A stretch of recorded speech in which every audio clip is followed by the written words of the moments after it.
Deep within our soul, there is music, there's a song that's uniquely ours. And the more we share that with the world, the more we find a new dimension to the center of calmness.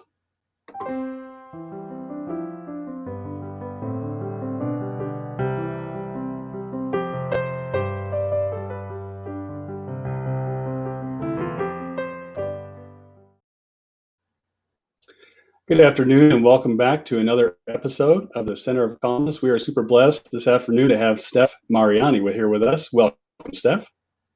Thank you. Aloha from Hawaii. Hawaii, only the place that everyone else wants to be right now, right? Yes, even though we're locked in our homes right now, we're at a stay-at-home order. But yes, we don't feel too sorry for ourselves. At least it's not too difficult to find some open beach and some waves and some wonderful sunlight, great temperatures, right? Yeah, we're allowed to go in the water, but we're not allowed to congregate on the beach, which is really interesting. So there's people wall to wall in the water. So oh wow, the congregating anyway, right? Yeah, interesting time. We're very blessed, and yes, I'm very happy to be here. So thanks for joining. And I just wanted to ask, in Hawaii, in what I would perceive as a relatively relaxed environment, how are folks taking the pandemic? How are folks feeling about that situation, and how is it impacting the economy there? That's a really good question. I think people in general are very laid back, and so the approach taken to this pandemic has been very laid back, which explains why, we have the Surgeon General with a mask overseeing our governor, telling us we need to stay at home for 2 weeks, because we did see a surge and an uptick. But, I think people are just a little on the relaxed side, I would say. But economically, it's going to be pretty hard hitting, because that is our economy here. Like, I'm staring out at Waikiki right now, and there's no one in the streets, which is wow. Yeah, it's really, really strange. I'm enjoying it, because I feel like I'm going back in time in Waikiki, because it's pretty nutty and I don't go there normally. But it's a strange time, no doubt. That's definitely different. I heard that actually the same in New York, where it's actually a lot more stressful. But the folks there are saying the streets are still relatively empty, and a lot of folks are really thinking about kind of how to go forward from here. So the stress level, I would say countrywide, perhaps less so in Hawaii, has been super high. Yeah, no doubt. Now we're getting into the topic of music here during this broadcast, and of course, you're probably among the most qualified to discuss this topic, as you have like a multi-generational musical background, right? That's correct. Yeah, my father is a jazz pianist and wrote all original music, and my mother was a very accomplished songwriter, commercial jingle songwriter, and also an educator. So I grew up, and my life has been music from before inception. So I'm sure at some point you transitioned from training in music and just learning the if you will, the family business of music, and finding your own voice and your own song, as I was talking about earlier. What would you say that point was in your life when you began to discover that sound that was going to be uniquely Steph Mariani? Wow, that's such a good question. So when people ask me that question, I know they're paying attention to the being from multi generations in the same business, because you do kind of like, it's just background sounds, right? It's just something you take for granted. Because my mother is such an extroverted, bigger than life performer. My mom is just everybody loved her. She's very magnetic. But because of that, I really fell into her shadows as a performer. And I don't know if that was just all me or if that was her too. But it wasn't until probably in the last, I didn't buy my first guitar till I was 20 years old. Really? And, wow. Yeah. That's amazing. And my brother picked it up. He's playing Led Zeppelin and, Jimmy Page, and like just ripping. And my other brothers too. But I think because it was my mother, it took me a little bit longer for me to find my voice. And I would say it's been a constant journey of finding my own voice, which is like a whole other topic, which is very interesting, and something that I work with people on because it's been my struggle. So that's cool that you asked that.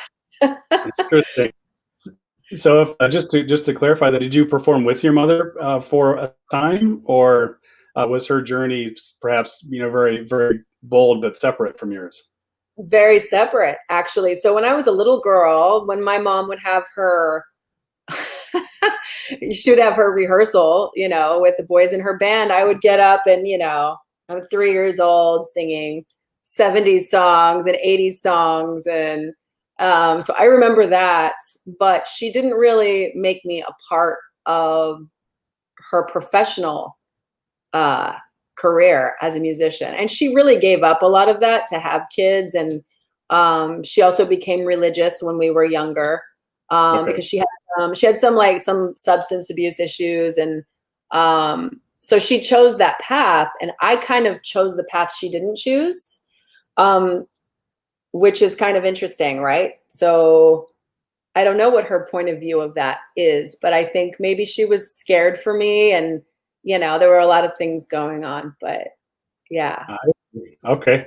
So I wonder if you might just expand a little bit on that moment where you said, okay, I'm starting to find my sound. You mentioned picking up the guitar at 20, but at some point after that, there was a time when you wrote a song and it clicked, or there's a time, and I'm not looking so much for the technique of, okay, this song looks like it fits the right message, but I'm looking for the depth of deep in your soul when something came forth, right?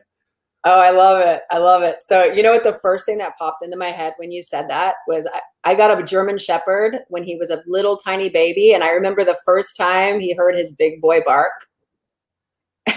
And he was like, whoa, was that me? And I don't know if you've ever experienced that, but Very there really cool. is, like, I don't remember necessarily where I was, but I remember that feeling going, oh, that came out of me. And that came from a place that matters, right?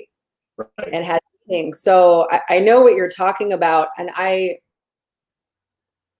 I'm fairly certain I was not on a stage when that happened, but I was probably in my house somewhere by myself. Sure. As it usually comes from a quiet place, right? When you're perhaps not even paying attention and just trying some things out. But can you talk about that moment and how it felt? Oh gosh, it's like learning something about yourself that's really important, because we go through our life trying to figure out like who we are and what we're supposed to be doing. Like Right. when I get up tomorrow morning, like, do I change my job? Do I like what should I be doing? And it's like this moment of like revelation, and just like this is my rock, and this is where I stand. And nothing can make me unwavering from that, right? And that's a lot of what I transfer as well, when I'm mentoring people, right? Because I think especially right now we are really lost, so like just to have anything that brings us comfort right now, I think in that moment I felt comfort, because I got up in the morning and I knew who Steph was, and I knew what Steph stood for, because I always knew who I was and the things I stand for, but the fact that I then have a platform to broadcast that,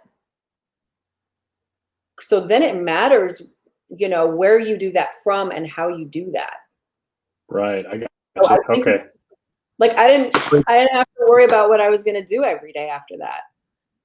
Wow, that's so powerful, right? And so many of us do worry about that. Well, what's tomorrow going to bring? And we almost think externally rather than capturing and maintaining that internal that fire, if you will, that says, okay, this is really where I come from. And the more I come from that, the really everything else will work itself out once you reach that point. That's huge. Oh yeah. No, and I have to thank you for asking me that question today, because it's it's reaffirming for me. So thank you. You're welcome. Very cool. And glad you shared that. I think that's what we're exploring nowadays, right? The question of meaning is becoming ever more important as we're watching everything that we held dear and really took for granted being torn down piece by piece. And so at the end of the day, something is going to rise up, and we've got to have what we bring clear, very clear, and available and energetic in order to be able to participate in what I think is the new reality coming up. So how did you once you found that gift, how did you nurture it and bring it through all of your albums? And if you could maybe comment quickly on your musical direction over time, because I think you've either published 2 or 3 albums now, maybe more. Yeah, so I have 4. Okay. I actually just released my 4th full-length album called Highway of Love, and my mother actually passed away in 2017. So I took 5 of her unreleased songs and 5 of my songs, and I created Highway of Love, which is a song she wrote because she dreamt of world peace in her day, and it didn't come in her lifetime. So I got a chance to rearrange it a little bit and change a few of the words to direct attention to the spirit of aloha and the principles of aloha, which is something anybody can do. It's easy and it works. So that's my 4th album, and my journey to get there was just it's so natural for me to write music. I think in music. I read magazines from back to cover. Okay. Yeah. So it's a very interesting way at going through life, but it's the only way that I really know how to do it. So for me, writing music and expressing myself, and the great comfort that I've been able to bring other people is it's compelling. And again, I wake up in the morning and I know exactly what I'm doing. I mean, I don't know what I'm doing, but on a detail level, I'm like, I have no idea what I'm doing, but I know who I am. Which is the important first step. Yeah. So that has a lot. Yeah. The details make them into place after that, right? But it's a matter of almost like reaffirming. Okay, I'm getting out of bed and I'm still me, right? I'm still bringing everything that I have, and it's super valuable. And it's only a matter of how I'm going to deliver that to the world today. Totally. And if you get lost, all you have to do is you have to pick up your phone and find somebody that needs you. Right. That's wow. Okay. Right. True. Yeah. Absolutely. Because we all get lost. Yeah. And then everything else just works out. And that's a bit of a turn from what most folks would say, which they'd say reach out to somebody who can support you. But what I heard you say is reach out to someone you can support and help them, and then in that the energy of the helping is what returns back to you.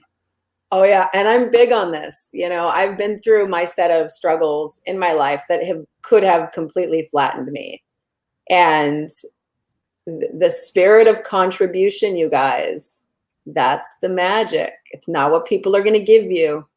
It's not about the handouts you're going to get. It's about what you give. And that is a universal fact, like love. It is that powerful. And I absolutely believe that. Yeah, absolutely right. Now, I actually am a little bit unclear. You mentioned the spirit of aloha, and that's something that I'm starting to learn about, but I wondered if you could maybe just expand on that for a couple minutes to explain more as to there's depth there. Right? I know there is, but I just don't exactly know how to articulate it. So there is a lot of depth there, and I am not an expert on aloha. I've lived in Hawaii for 20 years. I have friends who are absolute ambassadors of aloha. If you want to learn about aloha, go to kalanipe'a.com. My friend Kalani, he teaches Hawaiian school here at Kamehameha Schools, and he's also a 2-time Grammy Award winner. So follow him. His name Kalani, KALANIPEA.com. And you're going to learn all about aloha just by following him and his example. And that's the best way to learn about it. But the basic idea is, are the principles of love, and respect. There's a concept called kuleana, which is a word we don't have in English that indicates what's yours and what's mine. Ah, okay. Yeah, so it talks, so there's a lot of principles about boundaries, you know, and things that are really at the base of the breakdown of the world that we live in. That we, again, they're easy things anyone can do, and they work in the moment with your family in any problem you're having. Wow, that's impressive. It's almost like an encoded rule book, if you will. And I heard an expression, actually, it was from a pastor here in Houston, in the Houston area. He called it human flourishing, and I wonder if really these principles essentially result in just an expansion of energy, an expansion of human expression, and an expansion of life in general. Absolutely, on levels we probably can never really conceptualize, which is okay. We Right. don't have to Yeah. have all the answers, but we have Right. clues. It's not up here necessarily, right? That's right. But we have this, right? And we have enough information, I believe. Right. Right. Completely agree. What I do, I'm gonna have to hit that link later and learn more about aloha in general. Yes. Now that I keep hearing it, I've got to understand what it's about a lot better. Absolutely, and I can send those to you too if you would like to, if you want to reach out. Oh, yeah, absolutely, and the audience as well. Reach Yep. out to Steph, inspire me, Steph at gmail.com. Correct. Right, for the email address to reach out for more info. And now that we're kind of segueing already into your contact information, I wonder if you might just enlighten us a bit as to the work you're doing now, particularly the mentoring type work, and how you're able to transfer some of these gifts to others. Yeah, so I run a nonprofit called Stay Gold Hawaii, and essentially we're helping artists to pay their rent, and they in turn are supporting the community. So it's very much a mentoring kind of a program. And then also what I do, and this is something that I've put together, and it's in beta right now. So I'm encouraging people at this time to reach out to me with questions that you have about this. But what I'm doing is I'm transferring my life experience to the general public. And because we have the internet, I'm not limited to just Hawaii, right? Like I can talk to people. I spoke with someone in Malaysia the other day because I want to support human beings and people that are in transition trying to get on their feet. So what I've done is I've created a system that can be transferred, and my techniques that can be transferred even like this. We don't have to be in person. And it's essentially teaching people what I've learned in my life, as well as being a performer. So I'm an award-winning songwriter and performer as well. So now we all have to start performing, and we all need to get online, and we have to be able to reach people and connect with them. And so I teach that, and it is in beta, and it's going to be going up to, the entire course is going up to $49.97. But for my beta group, my very first group, I'm offering it just to cover my expenses for putting it together for $14.97. And we are allowing people to make payments as well. So reach out to me at inspiremesteph@gmail.com if you're interested in getting those links and more information on that. Also, today I have a special offer just for your viewers, DK. I am offering a free 15-minute consultation with me, one-on-one strategy call to see if I can help you to present yourself in a more magnetic, effective way. So this is going to help people who are trying to make a living online while we are in a pandemic. But also transfer these in your personal life too, right? And you making yourself magnetic. So the name of the program is Present Yourself Magnetically. And I'm essentially transferring my life experience. So reach out to me at inspiremesteph@gmail.com. And you can also go to my website, which is stephmariani.com is all my music. And then inspiremesteph.com is going to be more information about my mentorship program and the beta program that I'm offering to you. That's totally awesome. So folks can get a kind of full dose of the music that is Steph, and that moment of inspiration as it's been expressed through all four of these albums.